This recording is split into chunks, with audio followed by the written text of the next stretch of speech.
Boa noite a todos. E eu acho que todos vocês estão reconhecendo essa figura aí da Charge, né? A Baby Consuelo, Baby do Brasil, aconteceu agora no Carnaval de 2024. Eu estou citando para ficar registrado, já que essa palestra está sendo gravada e pode ser vista em outro ano, e a pessoa não vai entender o que está acontecendo, né? Pois é, meus irmãos.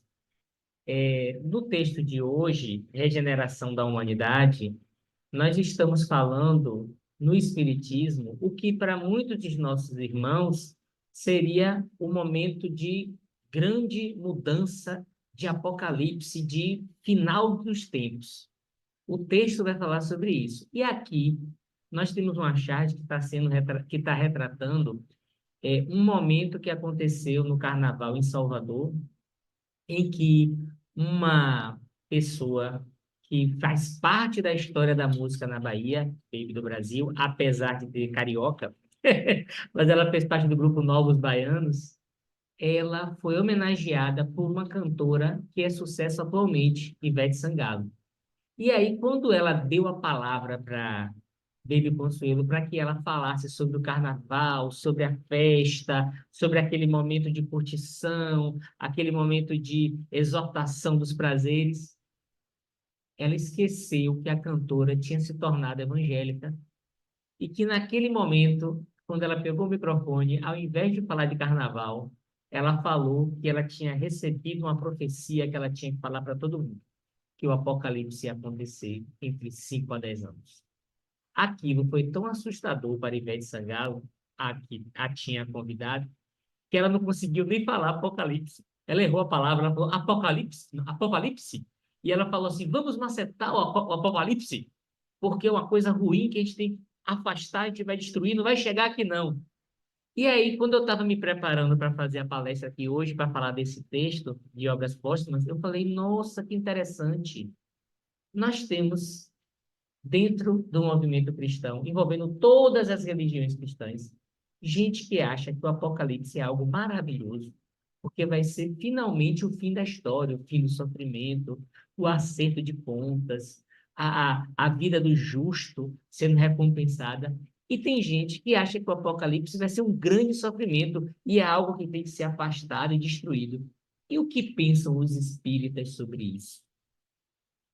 É disso que fala o texto de hoje. Antes de eu entrar no texto, eu devo dizer que, porque essa palestra também pode ter sido ouvida por gente que ainda está conhecendo o Espiritismo, que Obras Póstumas não é um livro para você começar o estudo espírita.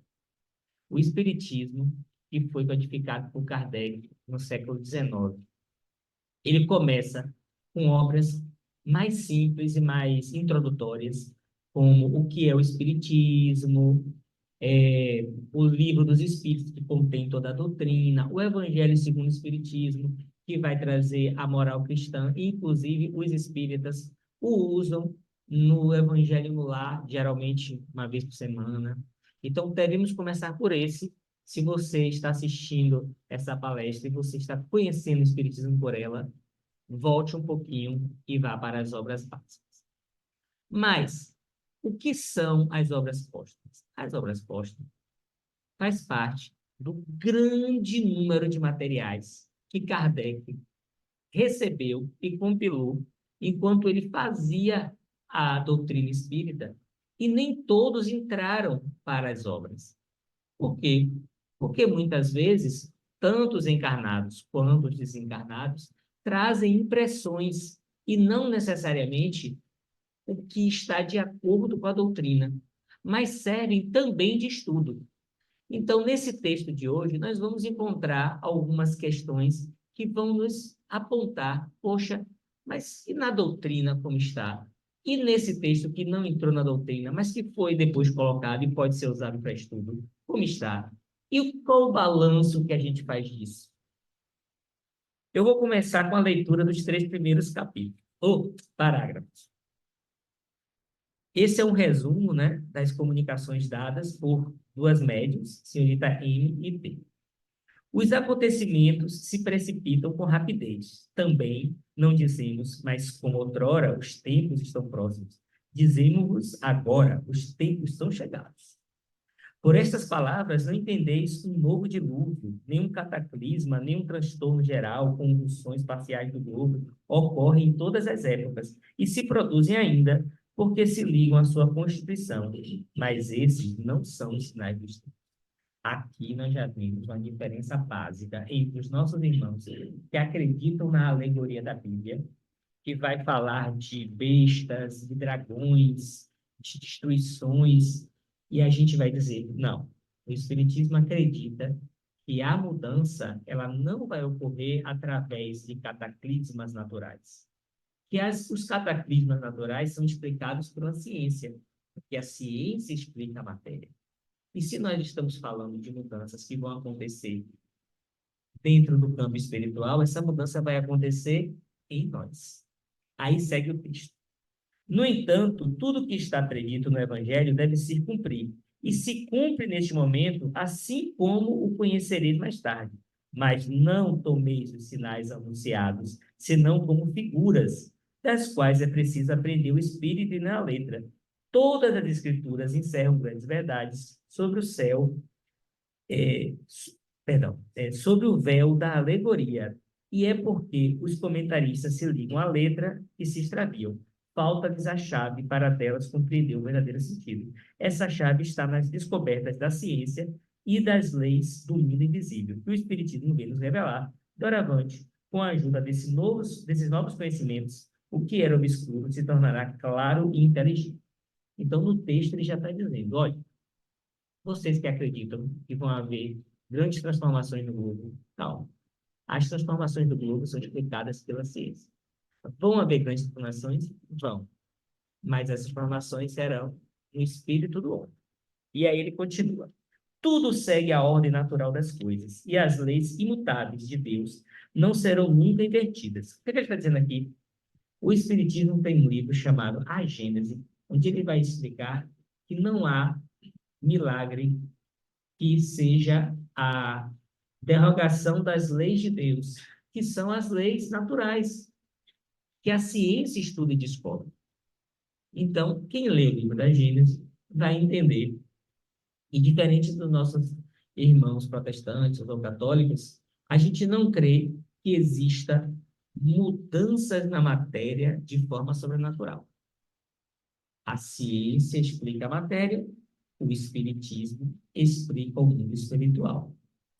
Seguinte, não olheis para o céu, para nele procurar os sinais percussores, porque nele nada vereis. E aqueles que vos anunciaram vos enganaram. Não olhai ao redor de vós, entre os homens. Será aí que os encontrareis. Não sentis como um vento que sopra sobre a terra e agita todos os espíritos? O mundo está numa espera e como tomado de um vago pressentimento da aproximação da tempestade. Não credes, no entanto, no fim do mundo material. A terra progrediu desde a sua transformação. Deve progredir ainda e não ser destruída, mas a humanidade chegou a um de seus períodos de transformação e a Terra vai se elevar na hierarquia dos mundos. Bom, aí agora entrou um termo novo, hierarquia dos mundos. Para os nossos irmãos, a Terra é o único planeta habitado. E aqui Deus colocou as únicas criaturas que são sua imagem e semelhança. Mas o Espiritismo, que é apoiado na ciência, acredita que isso acontece de que forma? Nós acreditamos, e isso está descrito no Evangelho segundo o Espiritismo, no capítulo 3, que existem vários mundos habitados, e que, inclusive, os mundos também evoluem. Então, nós temos os mundos primitivos, onde seria, como vou dizer, as primeiras encarnações dos espíritos que saem das mãos de Deus, digamos assim. E ali ainda não há experiências morais, há somente relações, como é que eu vou dizer, voltadas para as sensações, os instintos. Aí, o mundo que vem depois do primitivo é o que nós estamos, o mundo de expiações e provas. E que mundo é esse? É onde o mal predomina. Nossa, que definição terrível. Mas calma, o mal predomina porque aqui ainda os apetites da matéria ainda são muito fortes nas nossas almas. Ou seja, nós nos arrastamos muito pelos apetites da matéria. É só isso. Mas também é um mundo onde coisas maravilhosas acontecem, onde o aprendizado acontece. Não à toa, a gente enxerga a Terra como um hospital, como uma escola. Então, o fato de aparecer aqui o mal predomina, não significa que aqui é um lugar terrível. Aqui é um lugar de muito aprendizado, mas aprendizado duro, onde a gente se defronta com as más paixões. Muitas vezes caímos, mas aí vem as expiações. E o que são as expiações, se não provas também? Né? Então, aqui estamos no mundo de expiação e prova. E quando a gente evoluir, que mundo a gente... Ó, não para que mundo nós iremos, mas que mundo nós formaremos? Nós formaremos um mundo de regeneração. Como é esse mundo de regeneração? É um mundo onde ainda existem arrastamentos. Ainda não estamos totalmente fortes o suficiente para suplantar as mais paixões, as mais tendências, ciúme, inveja, revolta. Porém, já estamos mais esclarecidos. E nesse mundo de regeneração, a gente pode descansar. A doutrina espírita, para dar um exemplo, ela diz que esse mundo de regeneração é como o covalente depois da doença. Então, sabe quando você está no hospital se recuperando? Então, você não está mais naquele momento doentio, você já está melhor. E nesse mundo de regeneração, quando a gente está nele encarnando, significa que nós estamos entre dois mundos. E agora? Você aproveita essa passagem, esse descanso, para se tornar melhor e poder ir para o mundo feliz? Ou você ainda está agarrado a alguma má tendência e você vai ter que ir novamente para o mundo de prova e expiação para terminar de expiar, se melhorar, para finalmente chegar no mundo feliz? O mundo feliz ainda não é um mundo perfeito. Porém, quem habita esse mundo, e nós o habitaremos um dia, é quando já formos espíritos da segunda ordem. Espíritos que ainda têm coisas a aprender, mas já não estão desejosos de fazer o mal. Engraçado que quando a gente lê essa teoria na doutrina espírita, a gente pensa assim: eu já faço caridade no centro espírita, eu gosto tanto da minha afilhada, eu ajudo lá na escola do bairro, então eu sou um espírito da segunda ordem, eu sou um espírito bom. Perdão. Só que quando você estuda mais, você descobre que não basta fazer o bem e desejar o bem a maior parte do tempo. Se em algum momento da sua vida você sente ainda ciúme, inveja, raiva, intolerância, medo, qualquer tipo de sensação, sentimento ruim, arrastamento ruim, por menor que seja, em pouco tempo que seja, você ainda está na terceira ordem, você ainda não está classificado como um espírito bom. Então, quanto mais a gente estuda o espiritismo, mais a gente entende o quanto a gente tem que caminhar. E quanto menos a gente estuda o espiritismo, ou estuda ele superficialmente, mais a gente pensa: poxa, eu já estou bom. Na verdade, a gente comete o erro de dizer assim: eu já estou tão bom que eu posso ser, inclusive, a palmatória do mundo. Porque agora, como eu sou espírita, eu posso dizer: você está errado por causa disso, você está errado por causa daquilo. Não conhecemos o espiritismo corretamente. Mas, continuando a leitura, as comunicações prosseguem, né, dizendo assim: de mundo de expiação, a terra estará chamada a se tornar um dia um mundo feliz. E sua habitação será recompensa em lugar de ser uma punição. O reino do bem deve nela suceder o reino do mal. Bom, aí nós já vemos uma coisa interessante, que essa comunicação não está prevendo que a gente vai sair de um mundo de prova e expiação, que é o que estamos, para o mundo de regeneração. Vai pular direto para o mundo feliz. Bom, no capítulo 3 do Evangelho segundo o Espiritismo, que explica a hierarquia dos mundos, Santo Agostinho diz que nós não estamos caminhando para um mundo feliz. Nós estamos caminhando para o mundo de regeneração. Mas aí vamos continuar o texto. Aí no texto diz assim: para que os homens sejam felizes sobre a terra, é necessário que ela não seja povoada senão por bons espíritos.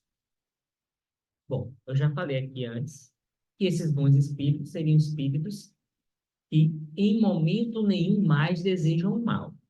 Tem coisas a aprender, mas em momento nenhum mais desejam o mal. Então, esse pulo do planeta de provas e expiações para o mundo feliz seria nos tornando todos, aqui habitantes da Terra, espíritos que não desejam mais o mal em momento nenhum, em hora nenhuma. Aí segue o texto. Encarnados e desencarnados que não queiram senão o bem. Tendo chegado esse tempo, uma grande imigração se cumprirá, nesse momento, entre aqueles que a habitam. Aqueles que fazem o mal pelo mal, que o sentimento do bem não toca, não sendo mais dignos da terra transformada, dela serão excluídos, porque nela levariam de novo a perturbação e seriam um obstáculo ao progresso. Iriam espiar os seus endereçamentos em mundos inferiores, onde levariam o seu conhecimento adquirido e que teriam por missão fazê-lo avançar. Serão substituídos na Terra por espíritos melhores, que faria reinar entre eles a justiça, a paz e a fraternidade. Então, o primeiro passo, segundo esse texto, é que espíritos que não são mais apropriados ao mundo, e já evoluiu, seriam retirados dele.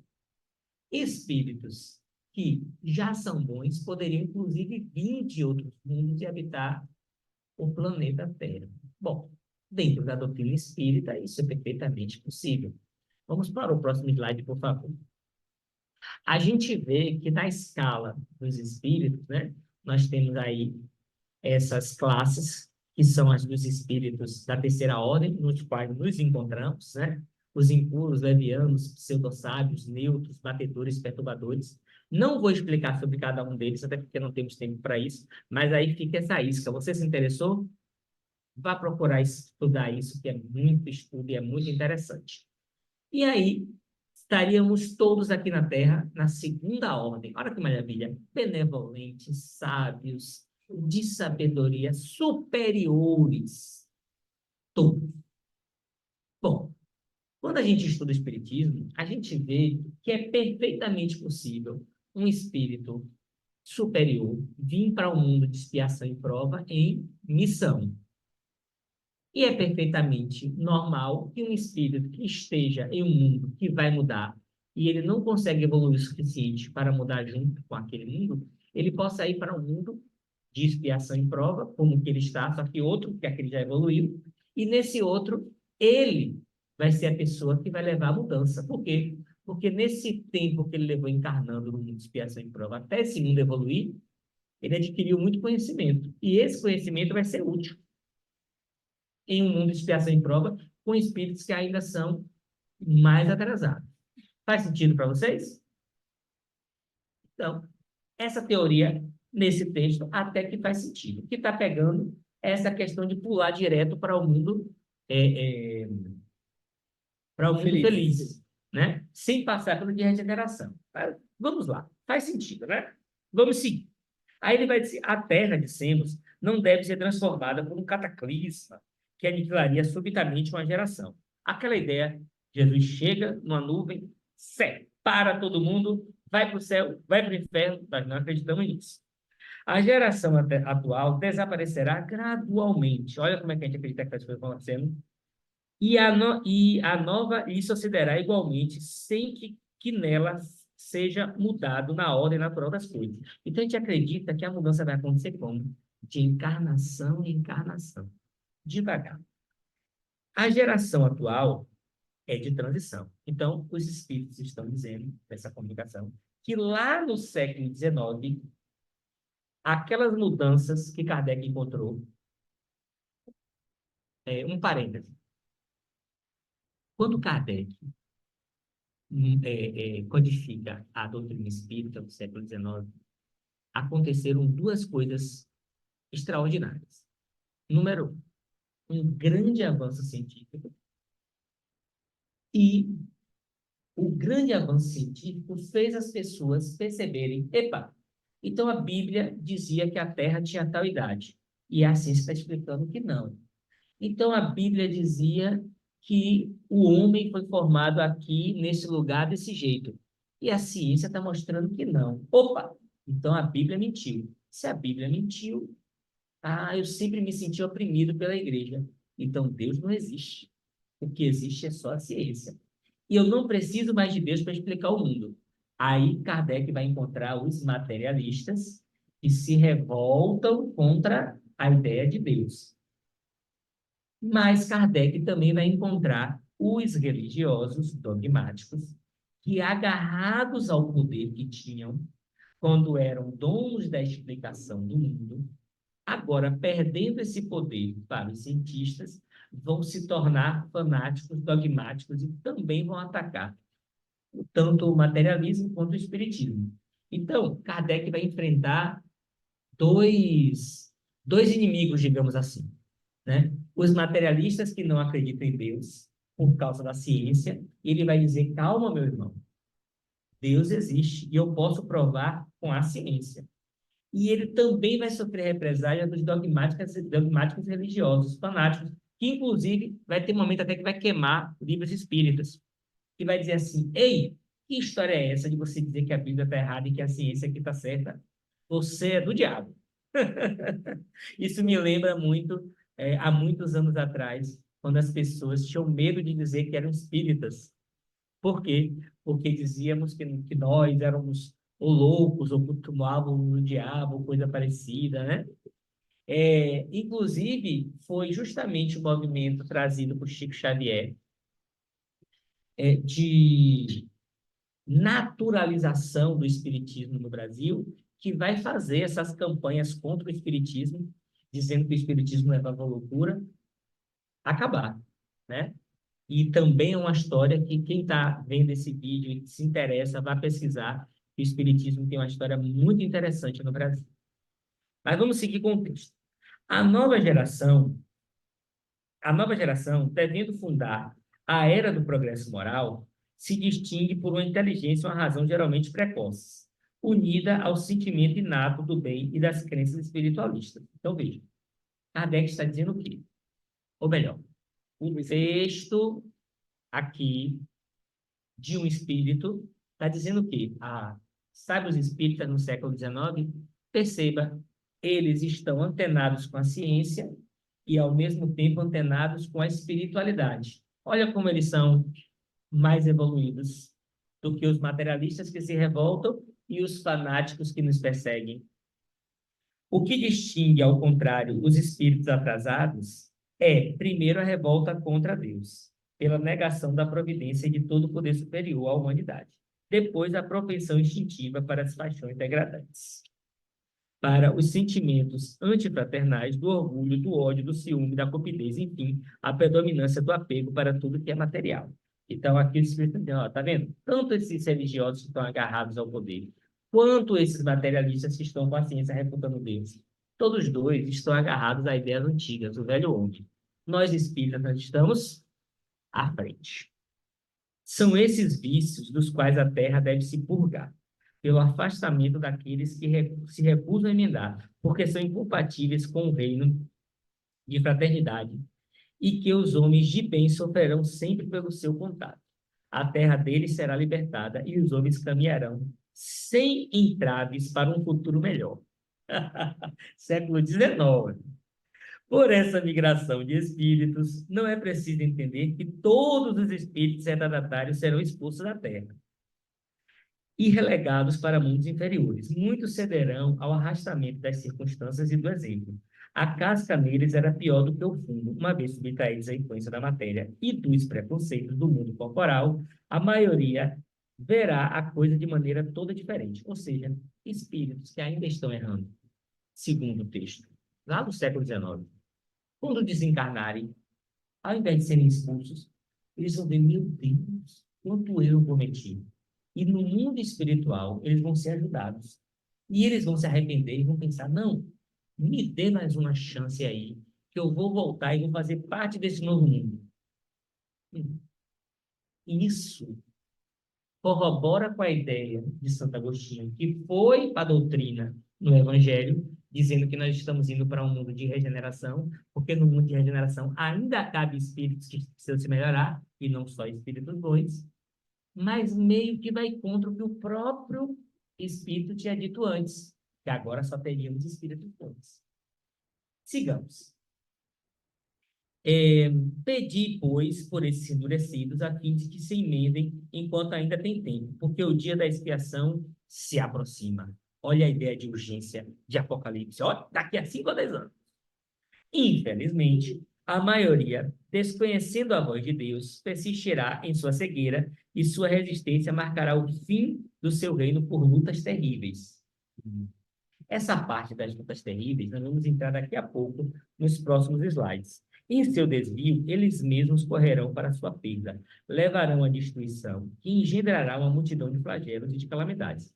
Olha aqui os flagelos e as calamidades, mas não causadas por fenômenos sobrenaturais, formadas por decisões humanas. Sem o querer, apressarão o advento da era da renovação. Como assim? Se vai ter flagelo, se vai ter sofrimento, como é que isso vai ser bom? Aí vem a explicação. E, como se a destruição não caminhasse bastante rápida, vê-se-á os suicídios se multiplicarem numa proporção inaudita, até entre as crianças. A loucura jamais terá ferido o maior número de homens, que serão, antes da morte, riscados no número de vivos. Estão aí os verdadeiros sinais dos tempos. E tudo isso se cumprirá pelo encadeamento das circunstâncias, assim como, dissemos, sem o que seja em nada derrogado às leis da natureza. No entanto, quer dizer, com todo esse mal, com todo esse flagelo, o que acontece? O movimento contrário. Através da nuvem sombria que nos envolve e no seio da qual ronca a tempestade, já vedes despontar os primeiros raios da era nova. Como assim? A fraternidade põe os seus fundamentos sobre todos os pontos do globo, quer dizer, o grande mal causado por quem estava ainda agarrado às mais paixões vai gerar um movimento de fraternidade na humanidade. Será que vamos ver isso? E os povos se estenderão as mãos, a barbárie se familiarizará ao contato da civilização, os preconceitos de raça, de seita, que fizeram verter ondas de sangue, se extinguem. Imagine um mundo sem preconceito nem de raça, nem de seita. O fanatismo, lembra dos inimigos do espiritismo? A intolerância perdem terreno, ao passo que a liberdade de consciência se introduz nos costumes e se torna direito. Por toda parte as ideias permitam, vê-se o mal e se tentam remédios. Mas muitos caminham sem bússola e se desviam na utopia. Então, muita coisa vai se tentar, alguns não vão dar certo. O mundo está no imenso trabalho de criação, e isso durará um século. Gente, quando eu vi isso, um século, eu falei, matei porque esse texto não entrou para a doutrina, mas ficou ali guardado por Kardec. Qual foi o problema? Determinar tempo, um século. Se ele falou que isso tudo aconteceria em um século, e eles estavam no século XIX, isso já teria acontecido no século XX. E nós estamos no século XXI. Vamos dar uma passadinha no que aconteceu no século XX? Próximo slide, por favor.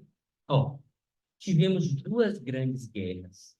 Tivemos uma série de golpes de ditaduras militares na América Latina. Tivemos o conflito da Palestina. Tivemos guerras no Vietnã. Desenvolvimento de bomba atômica, armas químicas.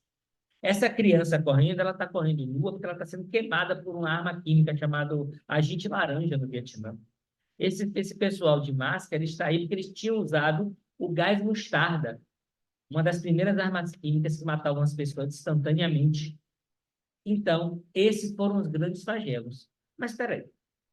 O texto falou que no momento que a gente chega no fundo do poço, causando grande mal e grandes flagelos, as pessoas vão se voltar para movimentos fraternidade e para a busca de soluções coletivas.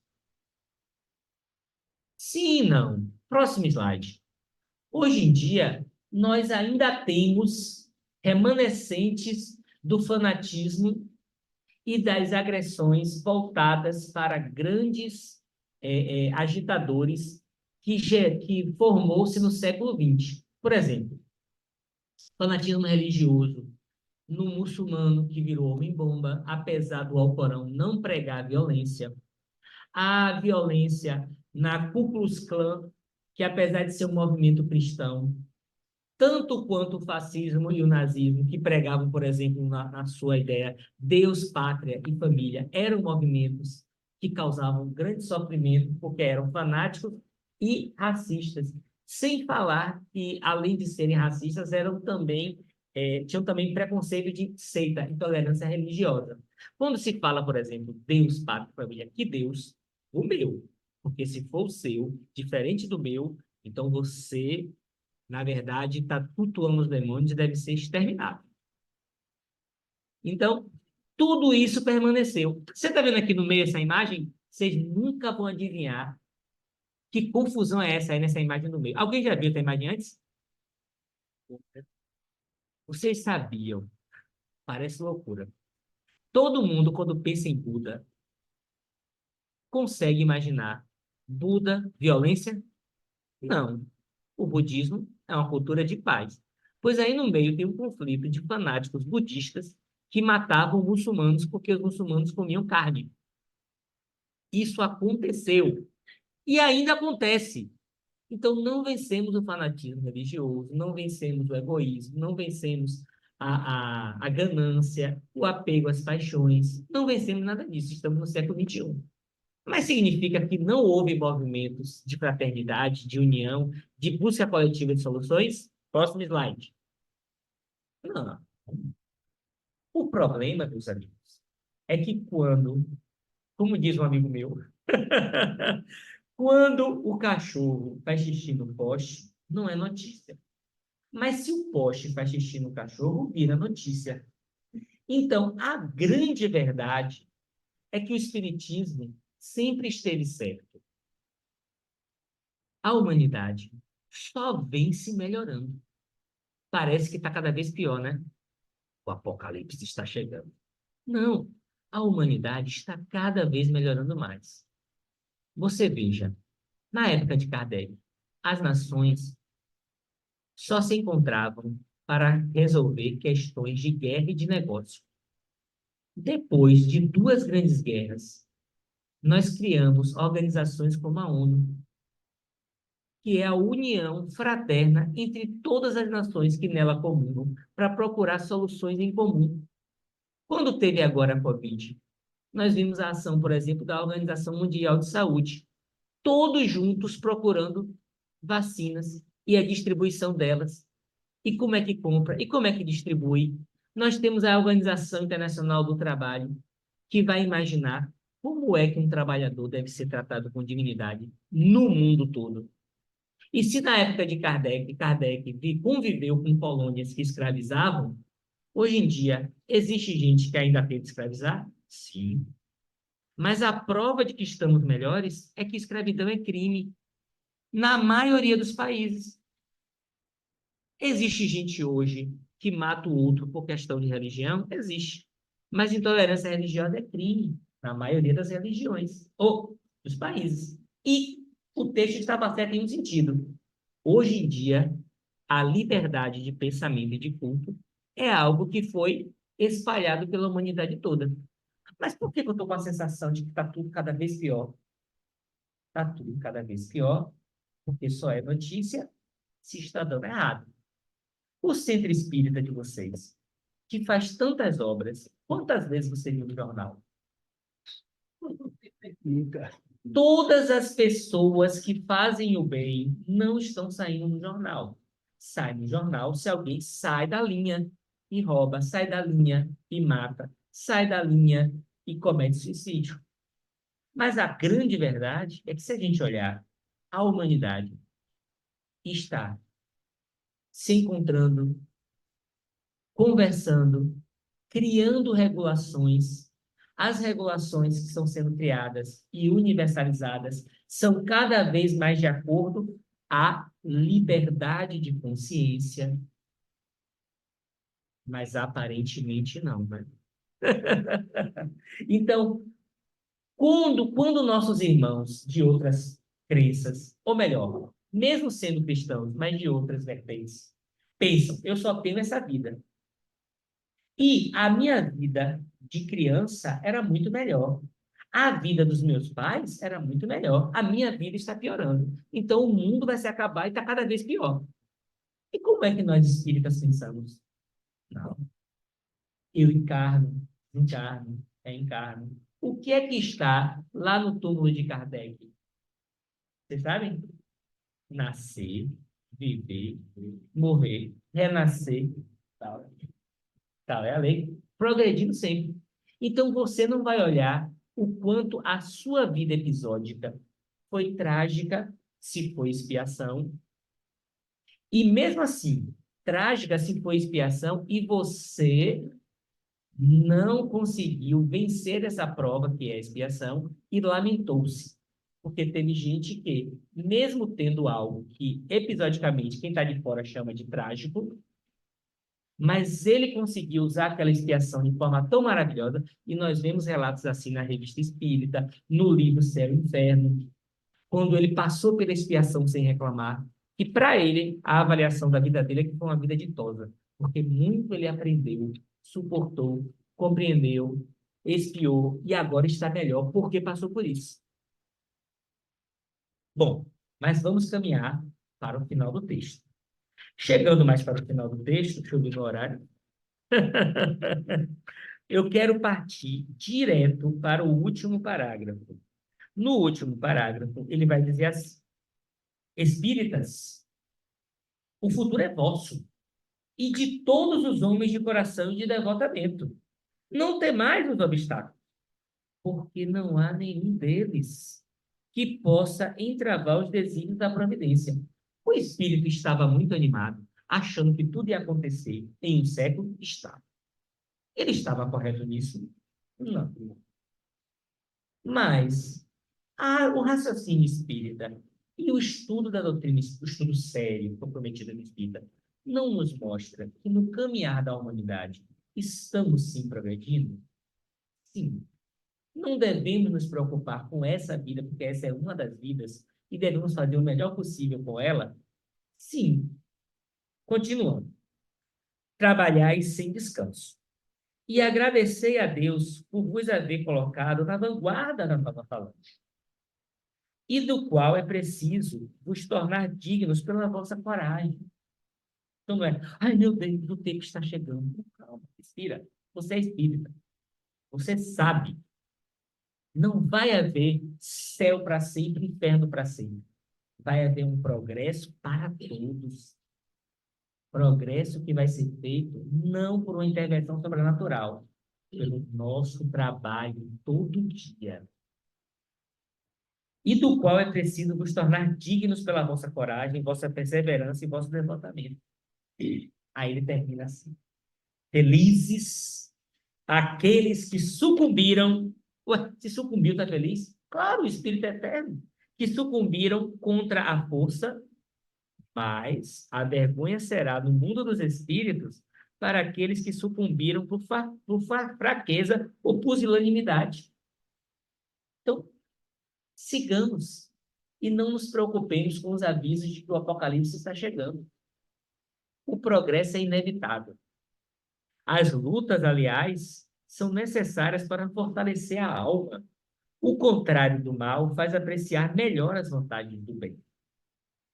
Sem as lutas que estimulam as faculdades, o espírito se deixaria ir para uma negligência funesta ao seu adiantamento.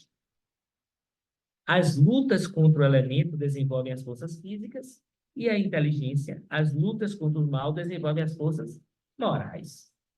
Aí, para fechar essa doutrinária e ainda deixar 10 minutinhos para, caso alguém tenha alguma dúvida, algum comentário, eu gostaria do último slide. Eu creio que nós devemos ser aqueles que fazem o que a doutrina espírita é: consoladora. Não estamos aqui para entrar na histeria do fanatismo, nem no desespero de quem teme o nada, no caso dos irmãos materialistas. Nós estamos aqui para espalhar tranquilidade, certeza, esperança. Olhe, Eu estava vindo aqui conversando com o nosso amigo, encontrei hoje, conheci hoje, a gente vinha no carro conversando, e a gente estava dizendo que interessante é o Espiritismo. Porque o Espiritismo não veio para dizer, olhe, o espírita está certo e todas as outras religiões estão erradas. Não. O Espiritismo veio para dizer, amigo, amiga, não sei qual é a sua fé, mas seja lá qual fé você expresse, saiba, se você está praticando bem, fazendo bem, como o bom samaritano, que não era judeu e mesmo assim foi exaltado por Jesus, você agrada a Deus, independente da sua fé. E se você tiver dúvida, e se você estiver questionando a existência de Deus ou a sua fé, e você quiser encontrar uma explicação racional, uma explicação que tenta vencer todos os argumentos da razão, que está disposta a dialogar com você todas as suas dúvidas, quero lhe apresentar o Espiritismo. Sentiu a diferença da gente? É porque nós somos melhores? Não. A própria doutrina deixou bem claro. Não existe fora... Olha, ele me disse hoje essa frase. Não existe fora do Espiritismo, não há salvação. É fora da caridade. Então, a gente não está aqui para converter todos ao Espiritismo. Mas o Espiritismo nos ensina que devemos levar todos para o caminho da caridade. E se assim o fizer, crendo em tudo, crendo em algo ou crendo em nada, você está no caminho certo. O Espiritismo, para mim, dentro dessa ideia de medo do Apocalipse, tem muito a ver com a parábola dos trabalhadores da vinha. Eu não vou explicar a parábola, fica aqui o anzol, quem tiver interesse, corre atrás. Por sinal, agora eu vou puxar a orelha dos espíritas, viu? Tem muito espírita que só lê os livros espíritas.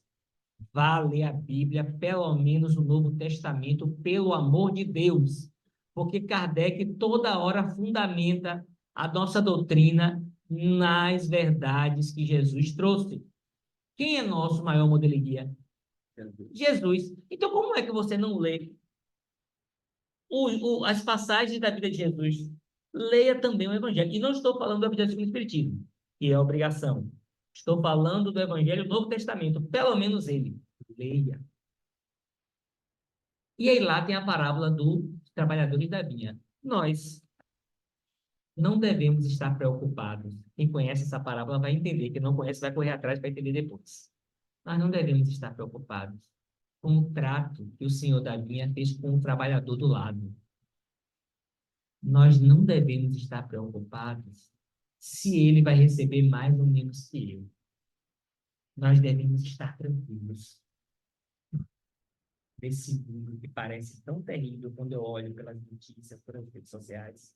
Eu tenho certeza. Eu estou trabalhando em uma vinha cujo dono é justo e bom. E eu vou receber o que é devido pelo meu trabalho. Muito obrigado a todos por terem me ouvido. Se tiver alguma dúvida ou algum comentário, fique à vontade.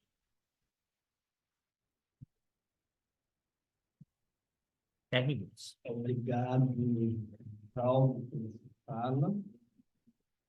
Algum comentário, alguma indagação? Não vale perguntar pela parada, vai ter que correr atrás. Enquanto vocês pensam, ou eventualmente o pessoal do Zoom se manifesta, eu achei interessante você ter trazido essa parte, porque obras póstumas, ela não é caracteristicamente integrada à codificação. Porque foram textos escritos por Kardec, ou, como leu aqui, mensagens que Kardec recebeu, diversos médios, mas que ele não teve tempo hábil para analisar, avaliar, ver a veracidade e aí incorporá-la à codificação. Então, depois que ele desencarnou, amigos dele, seguidores, admiradores pegaram esses textos, essas mensagens, coligiram, organizaram e lançaram essa obra. Por isso que Erisvaldo trouxe aí uma mensagem que, sob o ponto de vista doutrinário, sob o ponto de vista da codificação, tem falhas. Por exemplo, quando relata aí da passagem do mundo de provas para os mundos felizes sem passar para o mundo de regeneração. Ele trouxe aí a ideia dos 100 anos, que também não é condizente com a codificação, mas Kardec, sabiamente, não colocou na codificação. Isso é, sim, bem relevante para nós que somos espíritos, porque a codificação é, de fato, o nosso rumo, é o nosso norte. Não que outras obras de caráter doutrinário também não sejam. São importantes, são suplementares em algum momento, mas o nosso rumo, repito aqui, é a codificação. Então, foi bem significativo esse texto, que mostrou no texto dois momentos, no texto, pelo menos dois, em que, aparentemente, pelo menos aparentemente, há um certo desalinho com a codificação. Então, assim, eu acho que só, além de toda a explicação que você trouxe, é também relevante a gente pensar nesse aspecto, né? Porque para a gente não tomar isso como a doutrina. Então, assim, Erisvaldo, agradeço pessoalmente, nós aqui agradecemos por nos mostrar não apenas a explicação da mensagem, mas por nos fazer ver a importância que é a gente separar aquilo que é da codificação e aquilo que é um texto, um artigo, sabe? Assim, sem perguntas a fazer, quero agradecer a você em nome da nossa casa. Uma pergunta. Temos aqui uma colocação feita por Mariane. Ela pergunta se o Apocalipse seria, na verdade, uma mudança vibracional. A mudarmos as vibrações para o bem, que passaríamos a habitar outra dimensão melhor. O contrário também aconteceria. Bom, sobre o contrário, o Espiritismo diz que os espíritos não retrogradam. Então, no sentido de nos tornarmos pior, é impossível. Ponto. Agora, sobre a questão vibracional, eu tenho muitas ressalvas a essa ideia de pensar em evolução como vibração. Kardec deixa bem claro, principalmente no livro Céu e Inferno ou a Justiça Divina. Lá tem um relato de vários espíritos em vários estágios diferentes de evolução, desde espíritos endurecidos, espíritos arrependidos, espíritos felizes, e fica bem claro que não é uma questão de concentrar, meditar, vibrar. Não! É uma questão de aprendizado intelectual e aprendizado moral. Eu vou dizer para a pessoa... Como é o nome da pessoa, perdão? Nayane. Nayane, eu sou professor de crianças e eu gosto muito, por causa disso, de produções voltadas para as crianças. Tem uma produção que eu adoro, que é Kung Fu Panda. No desenho de Kung Fu Panda, o mestre dele, mestre Shifu, ele fica o tempo todo, paz interior, paz interior. E toda hora alguma coisa atrapalha a paz interior. E aí, quando ele finalmente encontra a paz interior, lá para o terceiro ou quarto desenho, ele vai dizer para o Kung Fu Panda: eu precisei meditar numa caverna durante não sei quanto tempo, não sei o quê, para finalmente conseguir a paz interior. Quer dizer, o estado em que ninguém me perturba. O Kung Fu Panda, o Panda da história, nesse episódio, ele sofre pra caramba, porque ele vai ter que encarar todos os seus traumas, vai ter que aprender a curar suas feridas e perdoar quem ele fez mal. E só depois que ele passa por tudo isso, ele chega na paz interior. Ou seja, Shifu, vibração. Kung Fu Panda, expiação, trabalho, mudança, melhora. Eu acredito que o Espiritismo está muito mais de acordo com isso do que com a ideia de vibração. Não que seja errada a questão da vibração. Eu acho que quando a gente procura um equilíbrio mental, quando a gente procura... O Espiritismo traz uma comparação maravilhosa. O Espiritismo não sei em que livro, me perdoe. Ele diz que pense em um balão que está amarrado em uma vara. O vento sopra e o balão balança a vara, mas a vara também puxa o balão. Então, o Espiritismo, ele, com essa comparação, ele fala do espírito querendo no corpo mandar, mas ao mesmo tempo recebendo os apetites do corpo e querendo ceder a eles. Então, acho que Sócrates vai fazer a mesma comparação, só que usando dois cavalos. O cavalo da razão e o cavalo das paixões. A gente precisa das paixões? Precisa.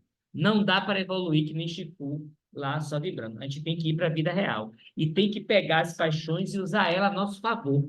É a ira que, ao invés de nos fazer matar alguém, vai nos fazer uma obra para que ninguém mais precise morrer. É a inveja, que é um sentimento ruim, mas que lá na frente vai se tornar... no texto da Revista Espírita. Qual é o primeiro ano da Revista Espírita? 58. Na revista de 58, quando Kardec fala que primeiro as pessoas mais, por admirar o jeito que as pessoas boas são respeitadas, começa a imitá-las. Sabe? Um tributo que o vício paga à virtude. E no que ela começa a imitá-las para receber, hipocritamente, para receber o mesmo tratamento que as pessoas boas recebem, ele começa a ter uma experiência ali.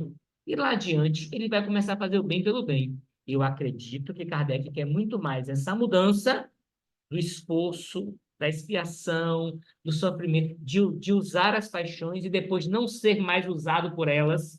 E aí você chegar a mudar o mundo todo, porque quando a maioria dos espíritos que habitam o orbe, encarnados e encarnados, forem melhores, faremos um mundo melhor. Faremos! Não será uma mudança sobrenatural instantânea trazida por um apocalipse. Espero que eu tenha deixado claro e entendido.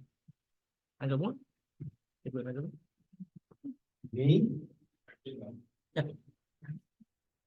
Mas ficou claro, pessoal? Gente, as revistas espíritas, muitas vezes a gente não fala, perdão, muitas vezes a gente não fala da revista espírita, a gente só fala dos 5 mais famosos. Mas as revistas espíritas têm muito texto interessante. E foi nas revistas espíritas que Kardec fez as 5 obras. As 5 obras é um resumo da revista. Se você lê um livro da codificação e acha ele complicado, na revista vai estar diluído em vários textos, várias experiências. Tá certo? Muito legal as revistas espíritas. também conhecida como Tribuna de Estudos Psicológicos. Só para corroborar o que o Val falou, Chico Xavier dizia assim: a gente evolui desidratando, ou pelo suor do esforço do trabalho, ou pelas lágrimas, né? Passar pelas situações difíceis e também as lágrimas derramadas pela vida. Estou contigo, mais mão na massa. Perdão. Eu gostaria, não discordando, mas ampliando. Chico Xavier teve uma vida muito sofrida.